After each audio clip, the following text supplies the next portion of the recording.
Good morning कक्षा चतुर्थ। आज आपका हिंदी व्याकरण का टेस्ट है। आप सबके लिए ऑल द बेस्ट। ये रहा आपका टेस्ट पेपर। बच्चा आपको क्या करना है, सबसे पहले फर्स्ट यूनिट टेस्ट लिखना है, उसके बाद अपनी कक्षा लिखनी है कक्षा चतुर्थ, फिर विषय लिखना है आपका हिंदी व्याकरण है, और उसके बाद अपना नाम लिखना है। यहाँ पे दिनांक लिख देनी है 31 और ये अंक है 25, यानी कि आपका पूरा जो टेस्ट है वो 25 नंबर का है। सभी प्रश्न अनिवार्य हैं, यानी कि आपको सारे प्रश्न करने हैं।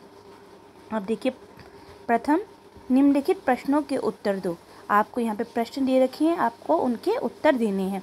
ये आपके हैं 10 नंबर का, और आपको ये 5 दिए गए हैं, यानी कि एक प्रश्न के लिए आपको 2 नंबर मिलेंगे। प्रश्न पहला वाला देखिए, भाषा की सबसे छोटी इकाई कौन सी है? आपको भाषा की सबसे छोटी इकाई का नाम लिखना है। ख है, भाषा के कितने प्रकार हैं? प्रत्येक का नाम लिखिए। भाषा के प्रकार और उनके नाम लिखने हैं। ग है, ज्ञों संयुक्त व्यंजन का प्रयोग करके दो दो शब्द बनाइए। आपको ज्ञों जो संयुक्त व्यंजन है उसका प्रयोग करके आपको 2 शब्द बनाने हैं। फिर है, वाक्य के कितने अंग हैं? नाम लिखना है। वाक्य के कितने अंग होते हैं उनको आपका नाम लिखना है। फिर है, आप कौन कौन सी भाषाएं बोल सकते हैं? जो जो भाषाएं आप बोल सकते हैं वो आप लिखेंगे।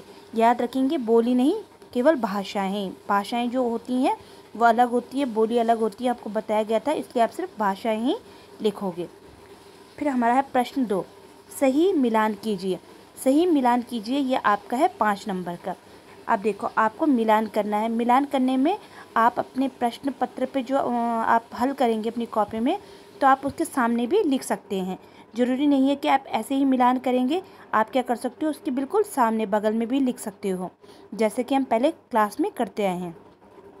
सबसे पहले है अंग्रेजी, उर्दू, पंजाबी, हिंदी और हिंदी दिवस।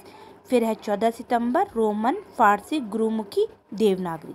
ओके, अब हम पेज पलटते हैं। अब है बेटा प्रश्न नंबर 3, वर्णों के क्रम को सही करके सार्थक शब्द बनाइए। ये आगे पीछे हैं, आपको यहाँ पे सही शब्द बनाने हैं, इनके आगे सही करके लिखना है। ये आपके 5 नंबर का है।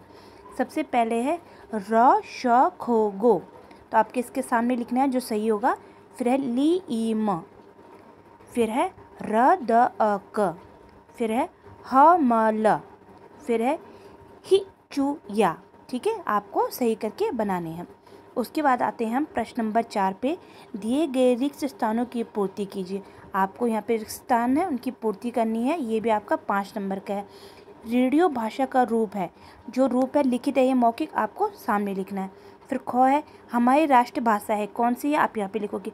मगला एक शब्द है, मगला क्या शब्द है? सार्थक है, निरर्थक है? आप यहाँ पे लिखोगे। उद्देश्य और डैश वाक्य के 2 अंग हैं। वाक्य के अंग होते हैं, आपको बताया गया था, तो आप लिखोगे उद्देश्य, और दूसरा क्या होता है वो आप लिखोगे। सार्थक शब्दों के मेल को कहते हैं, वो आप यहाँ पे लिखोगे। जो सार्थक शब्द हैं उनके मेल को हम क्या कहते हैं। तो इस प्रकार से आपका प्रश्न पत्र ये हो गया है। आप साफ साफ अच्छी राइटिंग में करेंगे, और आप सबके लिए ऑल द बेस्ट।